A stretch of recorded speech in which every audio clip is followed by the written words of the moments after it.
Hey guys, this is Ted Hentschke from DreadCentral.com. I'm here with David Walgrave and Farhang Namdar, who are the producer and lead game designer of Divinity Original Sin, the enhanced edition of which is coming out on the Xbox One, PS4, and Steam. What date? October 2015. No specific day, just October? No, just October. Maybe November. Yeah, yeah. But also on PC and Mac, by the way. Oh, yes, well, Steam, PC, and Mac.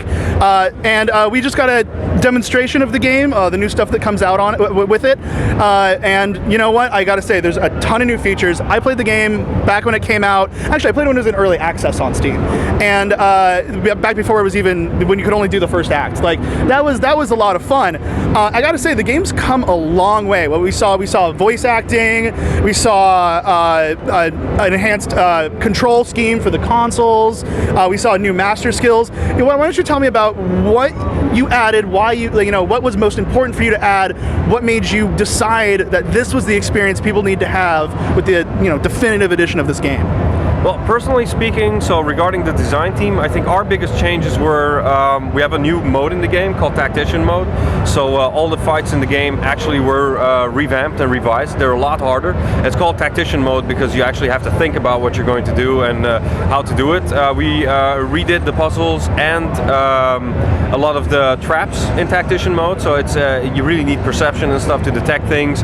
And of course, story. The biggest changes were actually to story. So we actually made sure that the entire story feels like a good, complete narrative experience now. All our companions used to be interesting characters, but now they're interesting characters with backstories written into the main story, and also their character arcs are really influenced by the main story as well, and the complete new ending. So concerning design team, that was for me the biggest thing. For me, I was very involved in making sure that the character progression. So the game is 20 levels long. It's more than, I think only the main quest takes you 40-50 hours to finish.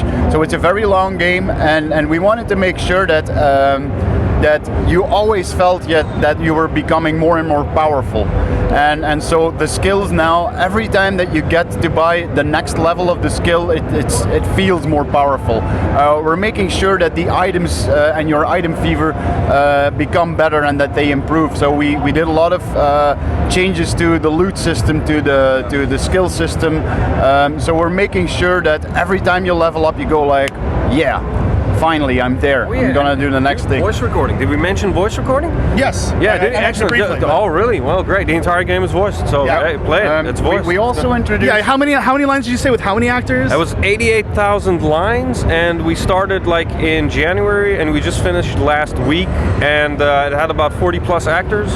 40, 45 in the area. Yeah, really a lot of people, and it was a huge logistic operation, and it cost a lot of money. We're forgetting something. What? The wands, dual wielding, and grenades. Grenades, so all this cool stuff. There's new ways, because it's a classless game already. The wands have just introduced even more classless. So the warrior picks up a wand and he can cast master skills just once, because it's only charged with one skill, but it's possible. The grenades, they're very dangerous, but if you can pull it off, they're devastating.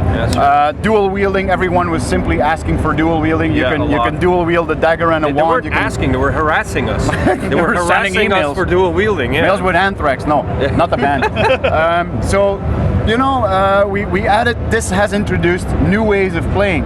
Also, the fact that we have revised the skill system, for instance, buffing and debuffing skills, people were not using them because they say like, when I have 6 action points, I'd rather go over there and smack him on the face. I'm not going to use 6 action points to buff and debuff. So we decreased the action point cost of certain skills that were not being used, and so this has created a new dynamic in all of the game. Also because the enemies started using them now. And split screen. Split screen multiplayer, really, how could we forget that? Yeah, I was actually going to go into the next point I had, which is that you have a much different market with console gamers than you do with the typical PC crowd, especially when you have early access on Steam. You have a lot of leeway in creating the game, building a hype, etc. What do you think are the most important changes you made to the game to make it accessible to your couch co-op console players? Well, first of all, we translated the entire control scheme to the console, making it play really easy, so that like 3-4-year-olds that could actually pick up a controller could actually already walk around and press buttons to interact with stuff.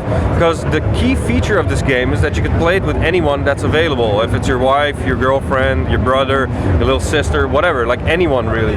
So the biggest thing, yeah, like your dog.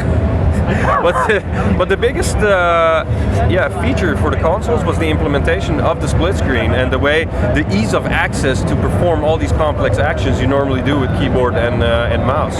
Also, the dialogue changes and the journal changes. Yeah, absolutely. Yeah. I think we had to streamline it more. Yeah, we got a lot of feedback from the players of the PC version, and sometimes they were like, if I did not play this game for like a couple of days, I forgot what I was doing. Yeah, exactly. I forgot the story, so we improved a lot of the dialogues. Some of the dialogues are even shorter, just to make sure Imagine that that. we're clarifying everything. We're making sure that everyone understands what's going on. Yeah, okay, I gotta say, remastered definitive editions, they're all over the place nowadays, and to be honest, a lot of them are phoned in. And I gotta say, you really did not phone this in. Split screen, killer on the processor, the dialogue, a lot of the stuff you did, especially, I saw that area of effect looting that you can do with the controller now. You can hold down a button to loot everything around you instead of having to pick each thing up individually. That's all really, really cool stuff. I'm curious, how much am I gonna have to pay for this if I have it on the PC? On the PC, you get it for free. Well, it depends. Do you already have Divinity Original Sin? Yes. Then you'll get it for free. Yeah, then you get it for free. It'll be on. No charge? No. Yeah, no. Oh, you're not doing like one of those like 15, like you're not Scholar of the First Sin, like you can only buy it for $20 now. You don't have to pay 50. Dude, no way. No, that's not how we roll. Totally free? Yeah, what's wrong with you, man? You already paid for this game. I mean, I guess I just want to give you more money, but if you were on Kickstarter or on Early Access, or you already had it, you made this possible. First of all it became successful thanks to you, and we got all the feedback and all the stats from you. Yeah, that's awesome. I mean, this is really a killer product, guys. Like, I was sitting here, me and my cameraman were watching it. We were having a really good time just watching it all happen. I'm gonna do some hands-on with it outside. I'm gonna write up a report, but you know what? You can look for it now on Steam if you want to play the original edition, and with the enhanced edition, you can see hitting shelves by September, maybe November, right? October. October. Right in the middle. Okay, right between those two. They know better than me. Anyways, thanks guys. It was good to talk to you, and I'll see you guys later. Take care, man. Cheers.